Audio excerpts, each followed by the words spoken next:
Astrônomos estimam que o diâmetro do universo observável passa de 90 bilhões de anos-luz.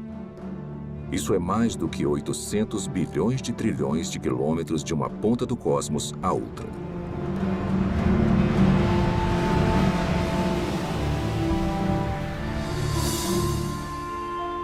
O universo contém pelo menos 170 bilhões de galáxias, com tantas estrelas e planetas que superam em número a quantidade de grãos de areia em todas as praias do mundo.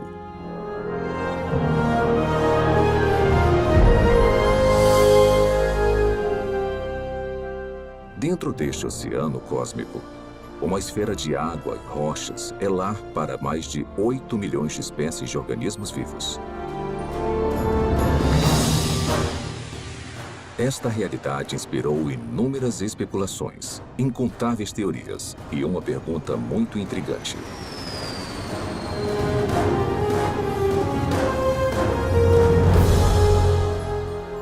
Quais são as chances de a vida ter surgido no terceiro planeta depois de um Sol orbitando em um braço espiral da galáxia Via Láctea? Foi simplesmente um golpe de sorte? Ou haveriam mais aspectos envolvidos além do acaso e das interações aleatórias entre matéria e energia?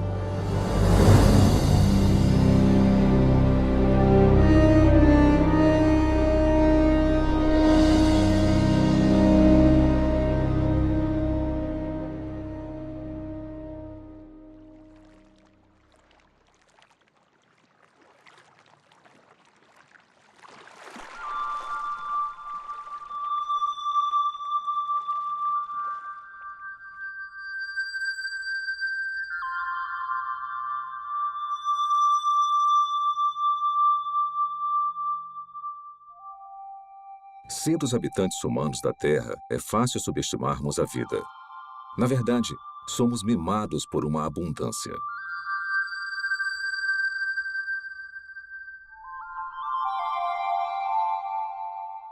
O nosso clima e a nossa geografia suportam uma biosfera que pode ser única no universo. E basicamente não há lugares muito quentes, muito frios ou muito isolados para os organismos vivos prosperarem.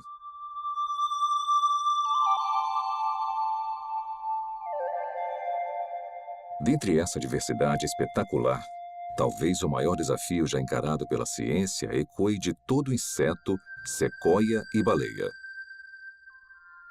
Como a primeira vida passou a existir em um momento em que não havia vida de nenhum tipo? Como surgiu a vida na Terra? Por onde começar? Tem dezenas de teorias. E dá para perceber que tem uma grande diversidade de pontos de vistas, e muitos são mutuamente contraditórios. Para começar a tentar decifrar o mistério, você precisa fazer suposições sobre o que deve ter acontecido num passado distante. Não há provas diretas, porque não tinha ninguém lá para testemunhar o evento. E não tem praticamente nenhum registro fóssil. O que nós nunca observamos, são compostos químicos sem vida, formando uma célula. Então, temos um campo de pesquisa em que a ação importante já aconteceu.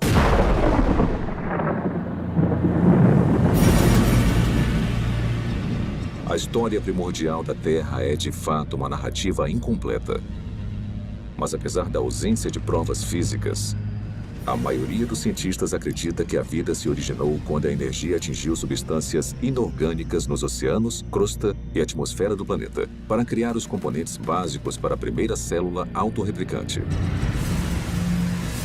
Ao pensar na origem da vida, as regras, e não digo da própria ciência, mas da filosofia subjacente, as regras dizem que para resolver o problema, você pode usar matéria, energia, lei natural, irregularidades naturais e processos do acaso. Mas o seu kit de ferramentas acaba aí. O que você não pode usar, de acordo com as regras, as ditas regras da ciência, é mente ou inteligência. Se tivermos que dar um nome a essa posição, não tem um nome melhor do que materialismo científico. Uma filosofia que diz que a única explicação aceitável deve ser dada com base na matéria e na energia. E se você não consegue resolver o problema com essas ferramentas, você não pode mudar as regras. Então, partindo dessa perspectiva, como a vida se originou a partir de apenas matéria e energia? Agora, tenta resolver o problema. Como construir uma célula? Toda vida que já existiu na Terra é composta de células. E os indícios para sua origem estão entrelaçados em uma rede de máquinas moleculares.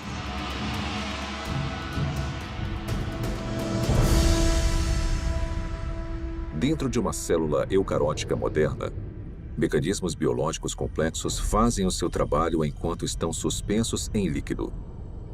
Não há vida nessas máquinas, mas juntas elas permitem crescimento, movimento, metabolismo e reprodução, as funções vitais da vida. Cada componente dessa fábrica celular é feito de grandes moléculas compostas. E as mais numerosas são as proteínas.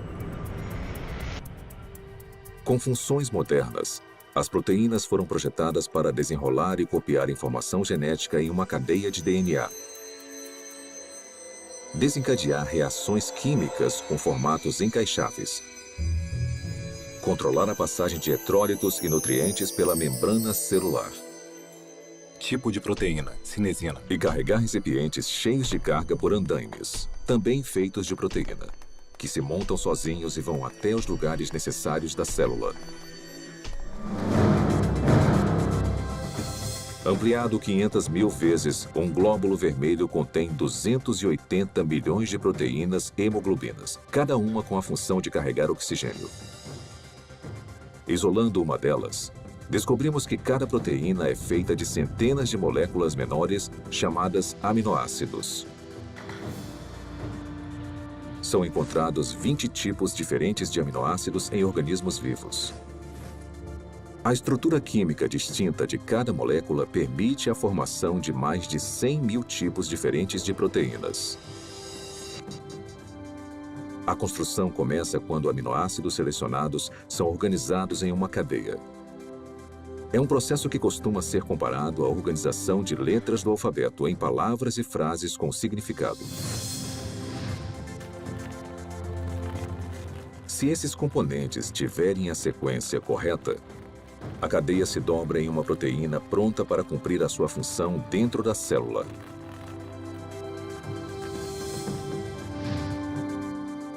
Mas se os aminoácidos forem arranjados na ordem errada, a cadeia não vai se dobrar e eventualmente será destruída.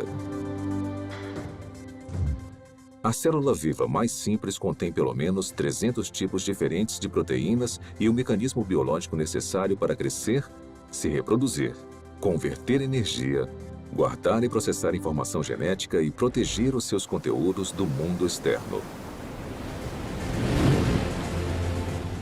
Componentes e funções similares também seriam necessários na primeira célula viva.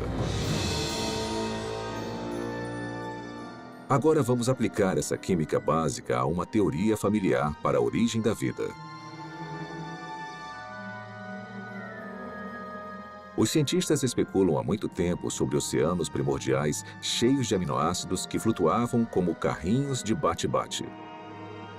Talvez algumas dessas colisões aleatórias tenham produzido uma cadeia longa o suficiente para se dobrar em uma proteína.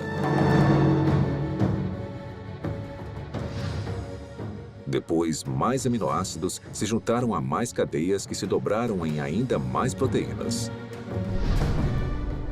Simultaneamente, outras moléculas complexas, incluindo ácidos nucleicos, gorduras e açúcares, também se juntaram para formar componentes essenciais. Então, sem previdência ou direção, a combinação certa de moléculas se juntou de alguma forma nessa sopa química para formar uma membrana que envolvia todas as máquinas específicas necessárias para uma célula autorreplicante. E pronto! Vida a partir de uma matéria não viva. Tudo parece tão plausível. O problema é que, na Terra primitiva, a complexidade interna necessária para sobreviver seria enorme. Porque a vida, como a conhecemos, é caracterizada por máquinas celulares e muitas delas. E se você tirar esse hardware essencial, a célula deixa de existir. Porque chega um momento em que ela não consegue se simplificar mais e ainda existir. Uma simplificação maior seria a morte. Costumamos ouvir críticas como: você não pode projetar a biologia celular moderna no passado. Porque o que quer que tenha sido a primeira célula, ela era mais simples do que o que vemos hoje. Tudo bem, eu posso entender isso como uma premissa. Descreva então a primeira célula. Membrana celular.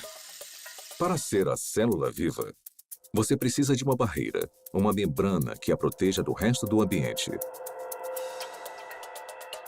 Essa membrana precisa permitir seletivamente a passagem de nutrientes específicos e matérias-primas necessários para combustível e energia.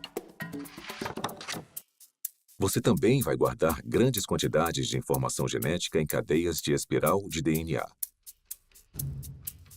Essas instruções detalhadas para a vida são copiadas com uma precisão notável. Então, em fábricas chamadas ribossomos, essa informação é convertida em cadeias de aminoácidos e proteínas. Replicação celular. Por fim, você vai estar equipado com tudo o que precisa para reproduzir as gerações futuras de células. Essas funções básicas são realizadas por todos os seres vivos. São, de certa forma, características do que significa estar vivo. Então, seja uma célula do passado, uma célula bem simples, ou uma célula mais complicada de hoje em dia, não faz diferença, ela vai precisar realizar essas funções. Grande parte dos químicos acredita, assim como eu, que a vida surgiu espontaneamente, a partir da mistura de moléculas na terra prebiótica. Como? Eu nem imagino. George Whitesides, químico, Universidade Harvard. Apesar dos assombrosos obstáculos, a noção de que componentes químicos básicos se organizaram para formar uma célula viva é sugerida no mínimo 150 anos. Em 1871, Charles Darwin escreveu uma carta na qual descreveu um pequeno lago morno com todos os componentes químicos certos para criar a vida. Meio século depois, o bioquímico russo Alexander Oparin expandiu as ideias de Darwin. Em seu livro A Origem da Vida, ele teorizou sobre uma sopa primordial e uma progressão gradual de uma química simples até uma célula viva. Então, em 1952, essa hipótese foi testada. Stanley Miller, um aluno de pós-graduação da Universidade de Chicago, tentou determinar se uma química simples poderia produzir componentes reais de vida. O jovem cientista construiu um equipamento de vidro para simular o ciclo de água antigo e o encheu com uma mistura de gases que supostamente compunham a atmosfera da Terra primitiva. Miller aqueceu os componentes e atingiu os gases com descargas elétricas. Faíscas elétricas para desencadear uma reação. Poucos dias depois, um lodo parecido com piche se formou no vidro. Nele, Miller identificou 4 dos 20 aminoácidos encontrados em proteínas. Pela primeira vez, sob condições supostamente naturais, moléculas cruciais para a vida foram geradas a partir de matéria e energia. Houve muito alvoroço quando o experimento de Miller foi publicado pela primeira vez, porque parecia ser fácil conseguir os componentes dos seres vivos. E se era fácil conseguir os componentes, talvez não fosse tão difícil transformar esses componentes químicos nas primeiras células vivas. Apesar de sua premissa ser inovadora, o experimento de Stanley Miller logo foi considerado muito falho, pois ele não havia usado os gases corretos, negligenciando o nitrogênio, o dióxido de carbono e o oxigênio, que teriam destruído as moléculas necessárias para a vida na Terra primitiva. Mas apesar dos erros, o trabalho de Miller inspirou outras tentativas de recriar as condições pré-bióticas.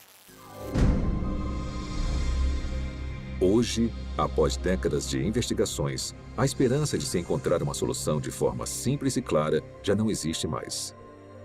Mesmo assim, as pesquisas sobre a origem da vida continuam por todo o mundo. Sua hipótese essencial de que as células vivas surgiram através da química natural agora é conhecida como evolução química.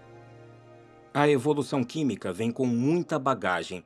E se você for levá-la a sério como uma explicação para a origem da vida, com certeza você também precisa levar a sério certas propriedades fundamentais da biologia.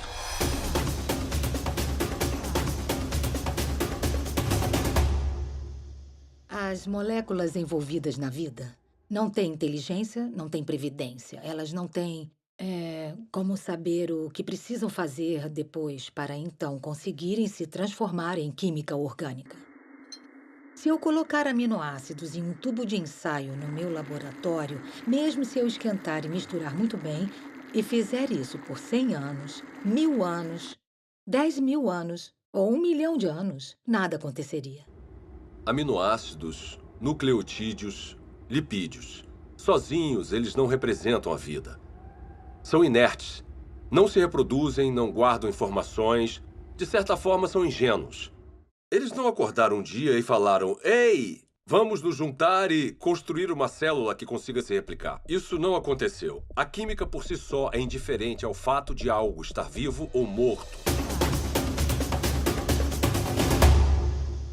A seleção natural não funciona para criar a primeira célula porque a seleção natural não consegue operar em nada a não ser que tenha alguma forma de herdar e monitorar mudanças e de escolher o melhor sobrevivente para avançar. Para ter alguma seleção, são necessárias células.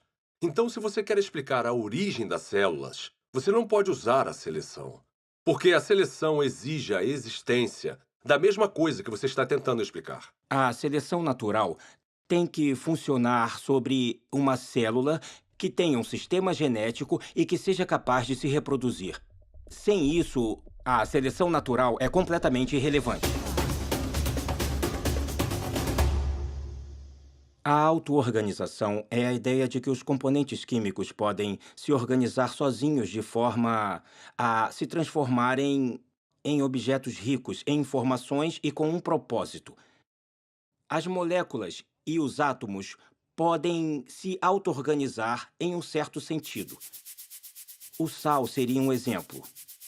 No sal, tem íons de sódio e de cloreto.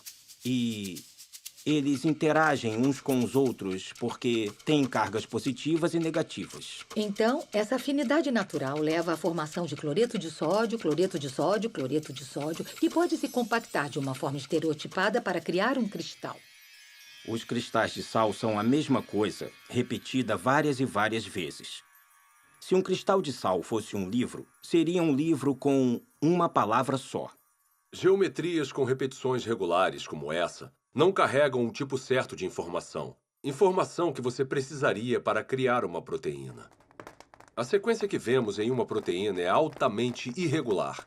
Não tem como prever qual vai ser o próximo aminoácido com base nos que já apareceram. Então, a auto-organização que nós observamos no mundo natural é o tipo de processo errado para a construção das estruturas ricas em informações dos seres vivos. Quando você elimina a seleção natural e a auto-organização e percebe que as moléculas não têm a habilidade de pensar ou se programar de forma alguma, o acaso volta à questão. E os cientistas odeiam o acaso como explicação para a origem da vida. Acaso? Por que o acaso é uma opção tão insatisfatória? Talvez porque muitos analistas fizeram as contas e entendem a grande improbabilidade de sucesso.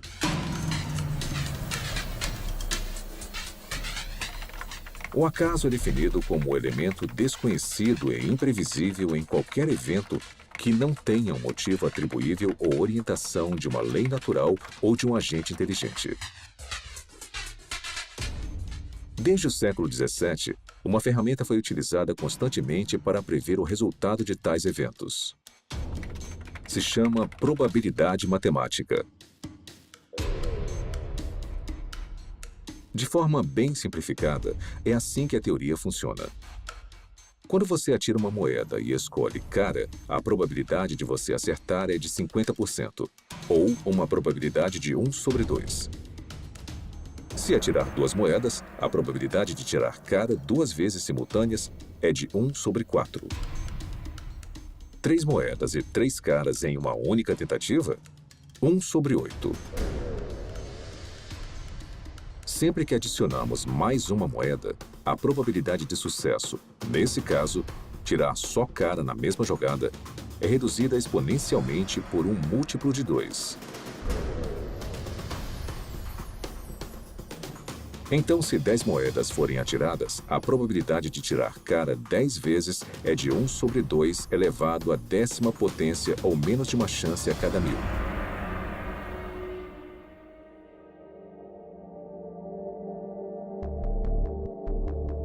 Quando aplicado à origem da vida e à formação aleatória de grandes biomoléculas, a teoria da probabilidade esclarece as limitações do acaso como um agente criativo na Terra primordial. Por exemplo, quais são as chances de uma única proteína se formar exclusivamente através das interações às cegas da química? O nosso alvo é uma molécula menor do que a média, composta de 150 aminoácidos alinhados para garantir uma cadeia dobrada. Os pesquisadores calcularam que, na Terra antiga, a probabilidade de sucesso era de 1 sobre 10 elevado à 164ª potência. Ou seja, uma cadeia de proteína corretamente sequenciada a cada 100 milhões de trilhões de trilhões de trilhões de trilhões de trilhões de trilhões de trilhões de trilhões de trilhões de trilhões de trilhões de trilhões de trilhões de tentativas fracassadas. Mas apesar dessa grande improbabilidade, alguns teóricos argumentam que, com tempo suficiente, qualquer coisa é possível. Está bem? Vamos tentar a validade dessa opinião. Vamos começar estabelecendo um ambiente ideal para a evolução química. Um mundo imaginário que dará ao acaso toda a oportunidade de sucesso. Primeiro, vamos lotar os oceanos de aminoácidos.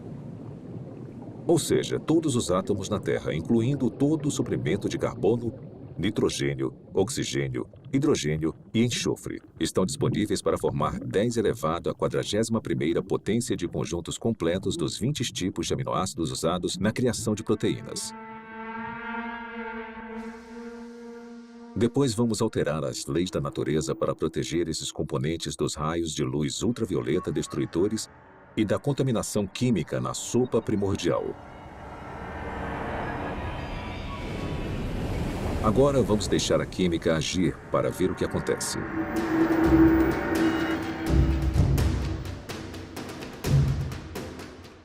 Os aminoácidos começam a se juntar furiosamente.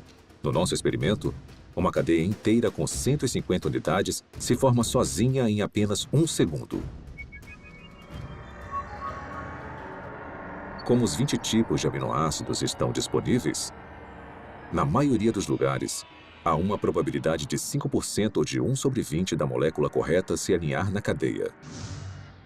Se a sequência estiver incorreta, a cadeia é destruída imediatamente e se inicia um novo agrupamento. Por todo o planeta, 6 milhões de bilhões de trilhões de tentativas vão acontecer a cada minuto.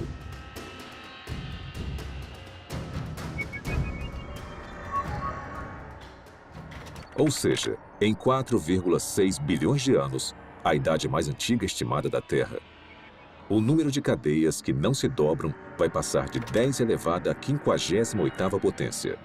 É uma quantidade espantosa, mas não chega nem perto de 10 elevado à 164ª potência.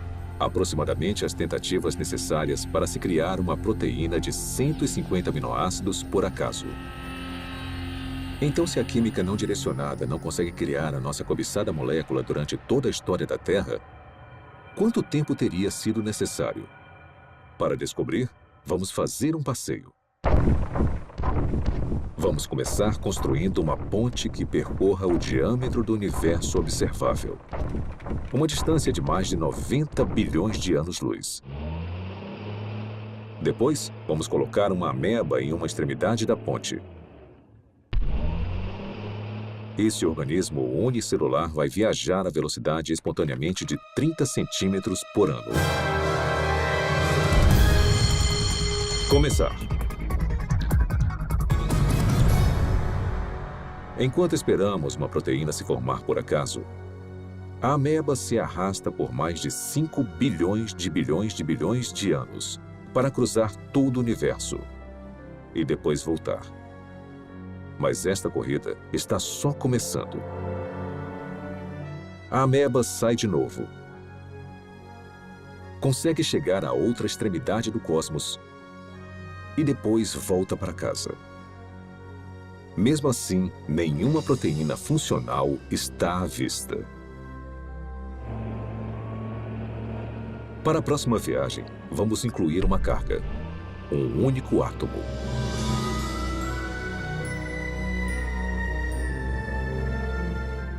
Após percorrer lentamente mais de 800 bilhões de trilhões de quilômetros, a ameba deixa a carga e volta para pegar mais. Será que ela vai voltar antes da nossa proteína sortuda se formar? Com certeza. Na verdade, ela vai fazer mais 10 viagens completas. Depois 20, 100, 1000. E ainda não há nenhum sinal de uma molécula utilizável. A ameba continua fazendo viagens completas até carregar todo o átomo da Terra.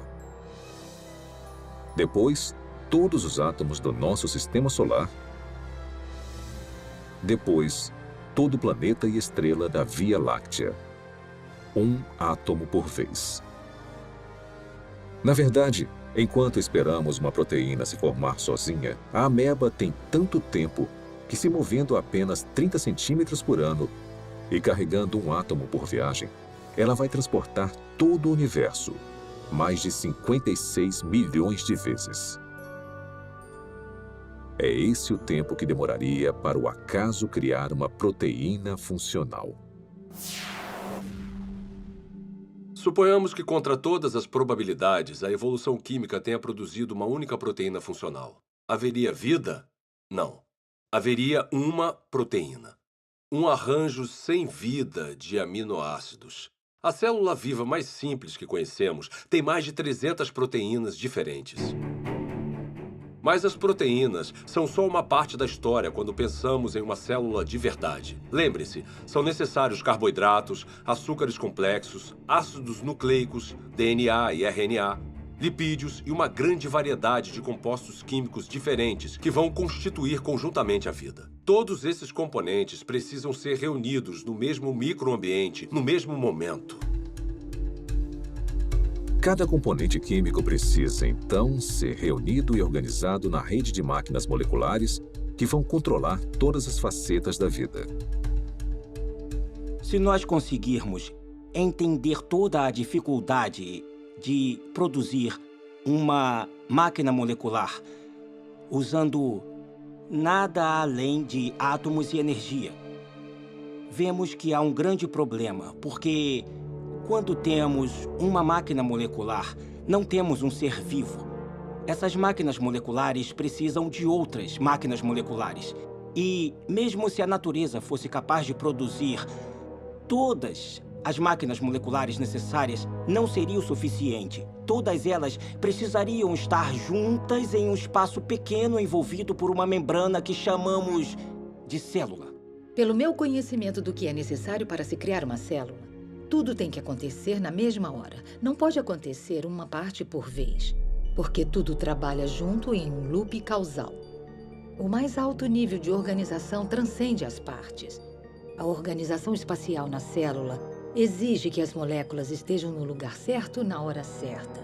O DNA é copiado para o RNA. A polimerase que faz a cópia precisa encontrar o lugar certo no DNA para começar a copiar. O RNA precisa se ligar de alguma forma aos ribossomos, que precisam estar em um lugar específico, e então as proteínas criadas precisam ir a um outro lugar específico. Isto é muita coisa para ser explicada pelo acaso.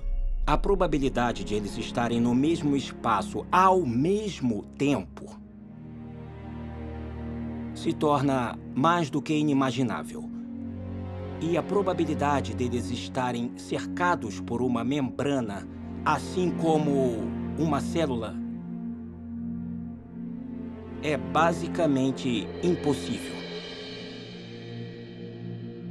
Tirando o acaso da questão, a busca por uma explicação materialista viável seguiu em várias direções.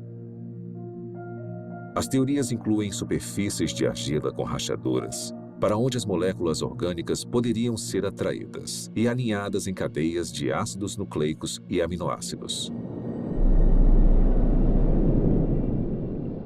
Fontes hidrotermais no fundo do mar, que expeliam componentes químicos de caldeirões subaquáticos aquecidos a centenas de graus.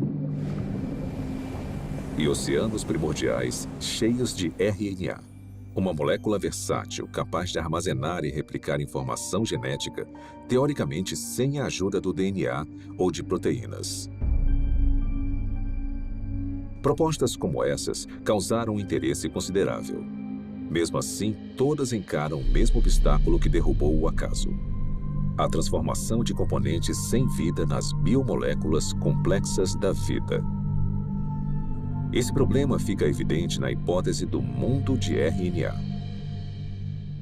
O mundo de RNA é a ideia de que é possível juntar nucleotídeos suficientes para criar uma cadeia longo o suficiente para se autocopiar e, depois de se copiar, fazer a mesma coisa novamente. Os pesquisadores da origem da vida supõem que a primeira vida era composta de nada além de RNA e podia, de alguma forma, criar um mundo mais complexo, onde há proteína e DNA. Ninguém sabe como isso aconteceria. Desde a apresentação do mundo de RNA, a aceitação da teoria aumentou, apesar das várias limitações, inclusive a durabilidade da molécula.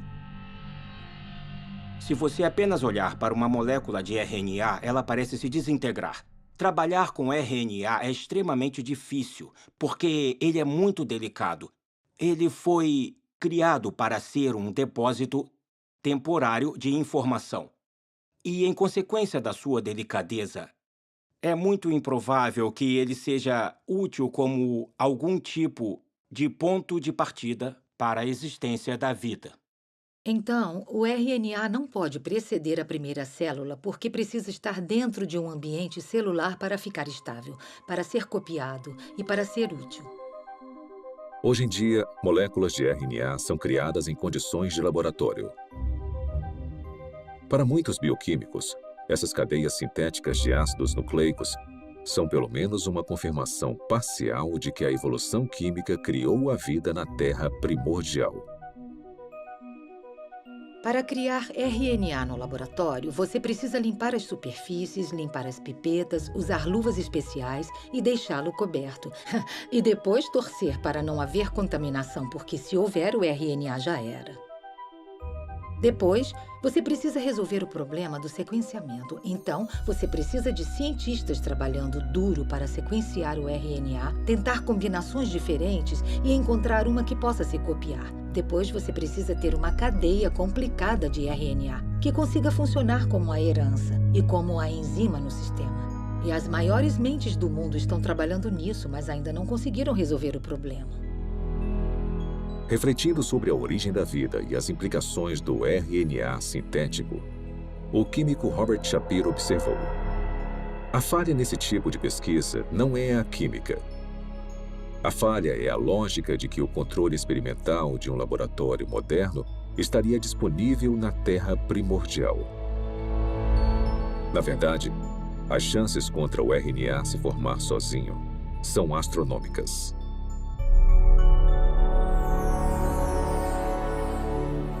Criar RNA em um laboratório exige muita inteligência e premeditação, e planejamento e execução cuidadosos. Então, conseguir a sequência certa. Sem consciência, sem intenção, não vai acontecer.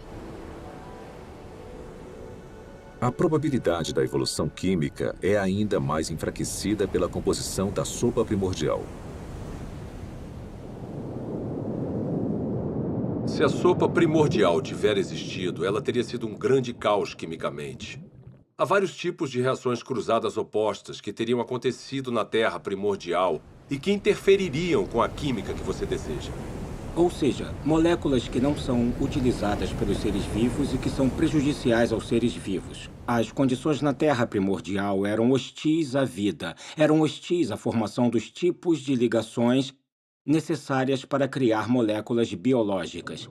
E foi aí que surgiu um grande problema.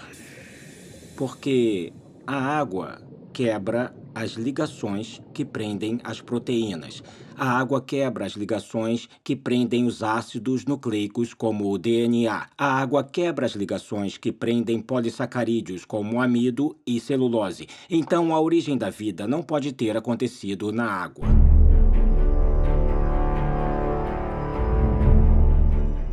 Encarando desafios intransponíveis na Terra, alguns cientistas expandiram as fronteiras de suas buscas. Em 1976, o biólogo vencedor do Prêmio Nobel, Francis Crick, propôs uma alternativa radical para a origem da vida. Crick sugeriu que o nosso planeta foi semeado com organismos microscópicos, que foram transportados de outra parte do universo, por uma civilização alienígena. Essa teoria é chamada de panspermia. 5 anos depois, o físico Fred Hoyle ofereceu uma versão modificada de panspermia, quando teorizou que as cadeias de DNA haviam sido criadas por uma inteligência de uma galáxia distante e se espalharam como sementes de dente de leão em um dia de ventania. Parte desse material genético chegou na Terra. Outra versão da teoria, popularizada pela Rocha de Marte, um meteorito descoberto na Antártida, afirma que micróbios evoluíram em outro lugar da galáxia e vieram até a Terra, em cometas e asteroides.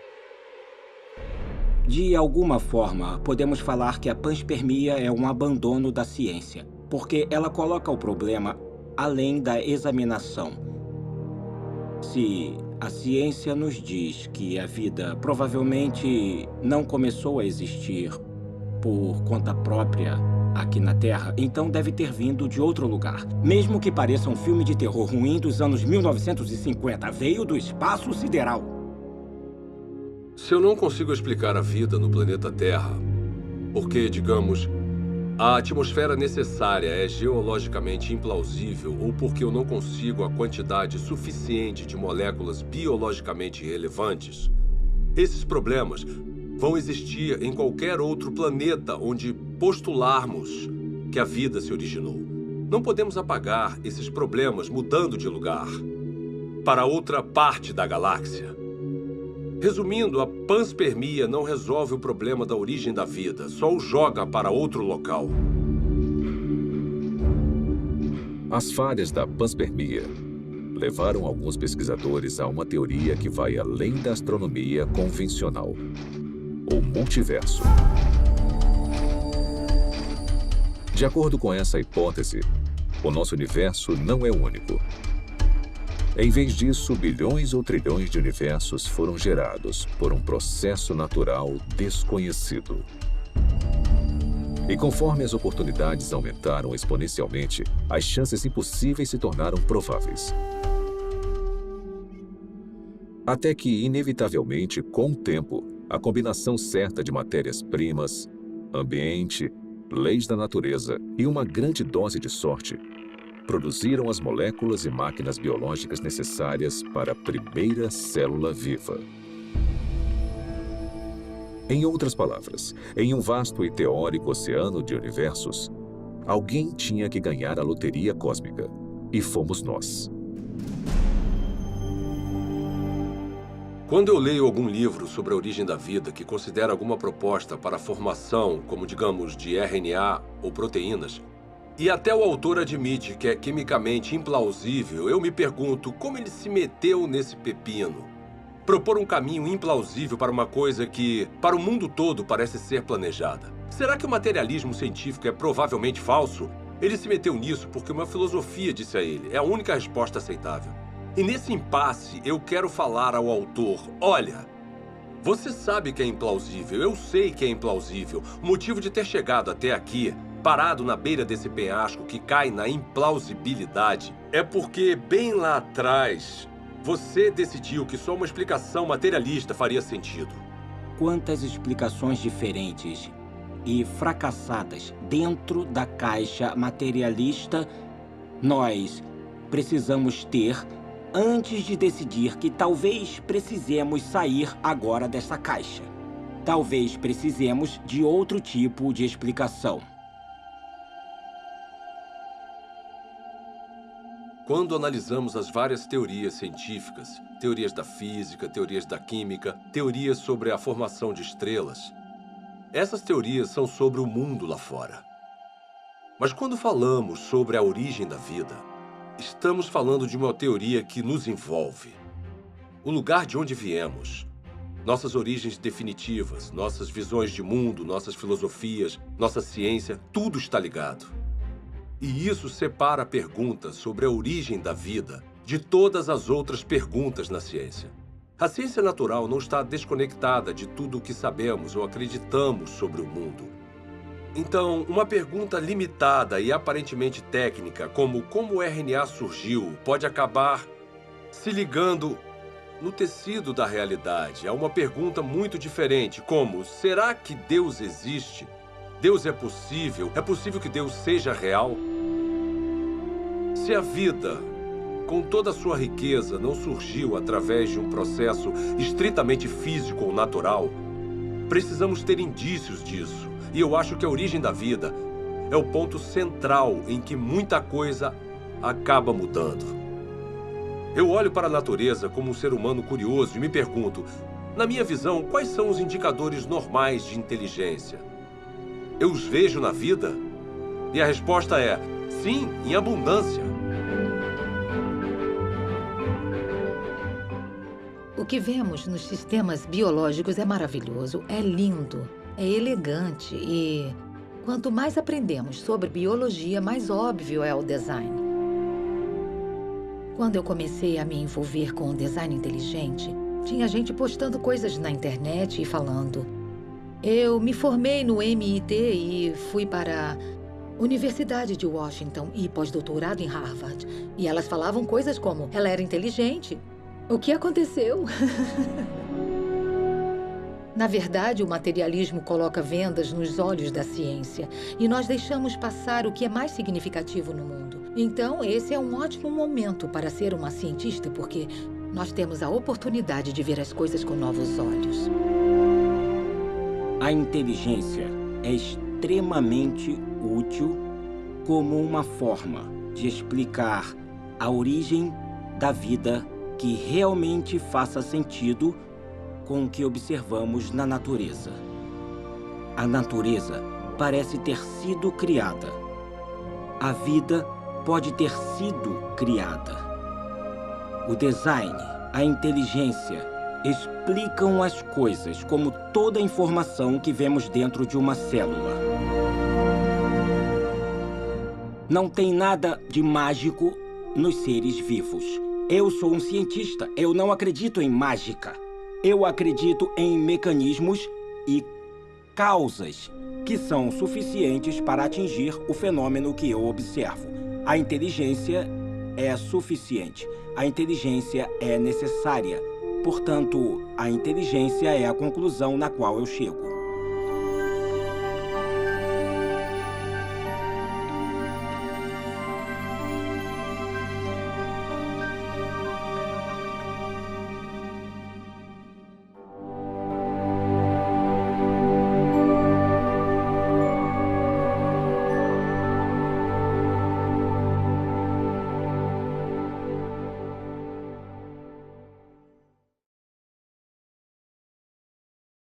Espero que tenham gostado de A Origem. Foi animador fazer parte de um projeto que chega ao cerne das grandes perguntas que influenciam profundamente a nossa visão de mundo de várias formas.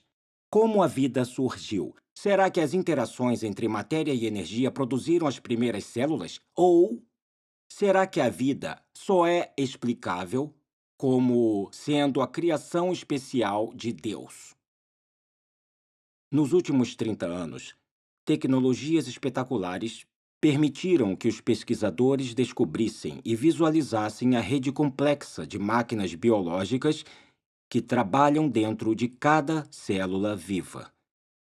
Esse conhecimento inspirou o desenvolvimento de um caso científico, convincente para o design inteligente e para a origem da primeira vida. É um caso baseado puramente em provas, lógica e razão. Agora queríamos mostrar um pequeno vídeo que explica os princípios básicos dessa teoria, que algum dia pode revolucionar a forma como a ciência é praticada, ensinada e entendida por todo o mundo.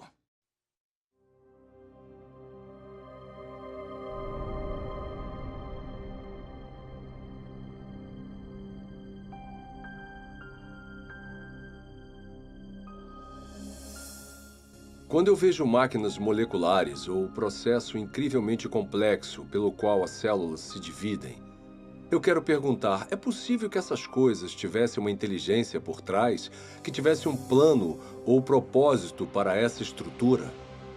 A ciência precisa ser uma busca pela verdade sobre o mundo.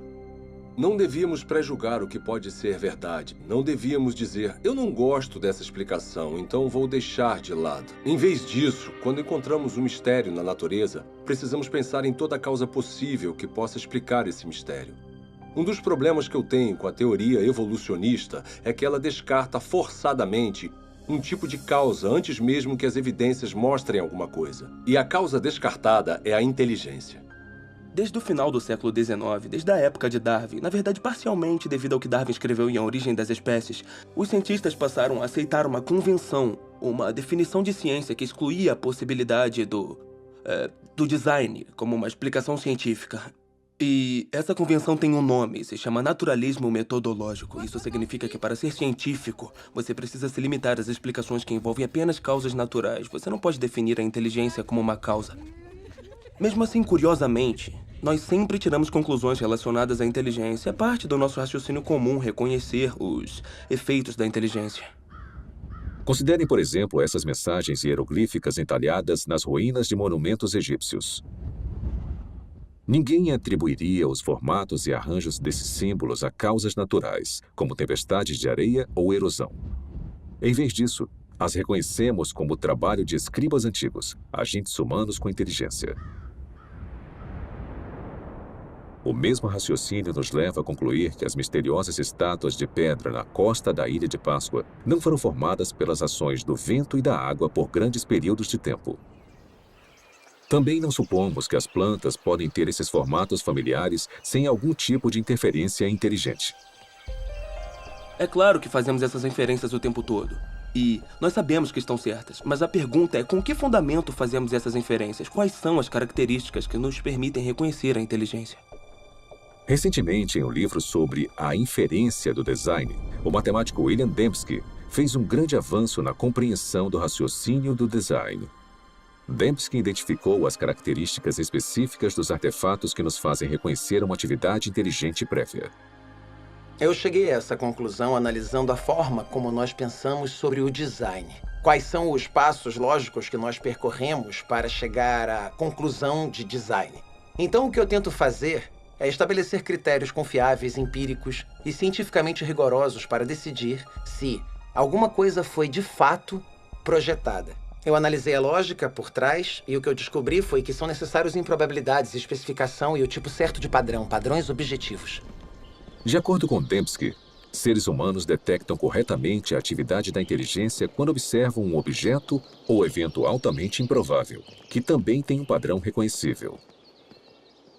Um padrão desses é encontrado em Black Hills, na Dakota do Sul. Se você viajar ao oeste, vai ver vários formatos diferentes nas montanhas. A maioria não significa nada, são apenas rochas espalhadas em vários padrões. Mas o que você não vê são os rostos de Lincoln, Jefferson, Ted Roosevelt e George Washington nas montanhas. O único lugar onde você vê isso é na Dakota do Sul. E isso está lá porque um escultor excêntrico decidiu que queria honrar esses presidentes e passar grande parte da vida esculpindo os rostos deles em uma montanha. Esse padrão é improvável. Uma encosta aleatória também é improvável, mas uma encosta aleatória não especifica nada.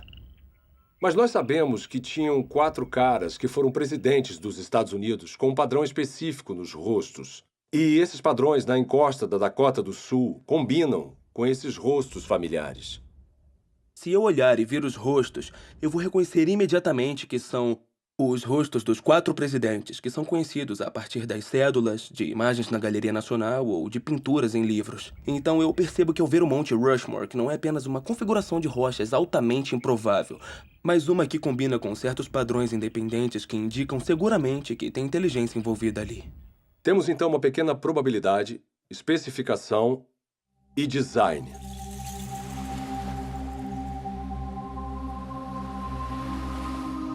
Em uma praia, outro padrão improvável gravado na areia ilustra como nós detectamos o design. Ninguém inferiria que essa mensagem foi escrita pelo movimento das ondas. Em vez disso, devido às características desse padrão, nós identificamos as palavras como produtos da inteligência. Esse arranjo improvável também está de acordo com um certo padrão independente. Ou seja, o formato das letras que nós reconhecemos do alfabeto latino e as palavras que nós conhecemos do nosso vocabulário. Então, a improbabilidade do arranjo, mais o fato dele estar de acordo com um certo padrão independente, é o que nos faz saber que é um design. Essa ilustração sugere que os critérios de William Dembski para a identificação do design, baixa probabilidade e especificação são essencialmente equivalentes à informação. O tipo de informação presente não apenas em imagens, textos escritos e sequências numéricas, mas também presente em softwares e em sinais de rádio. A habilidade de detectar informação em transmissões eletromagnéticas tornou possível uma busca única por inteligência.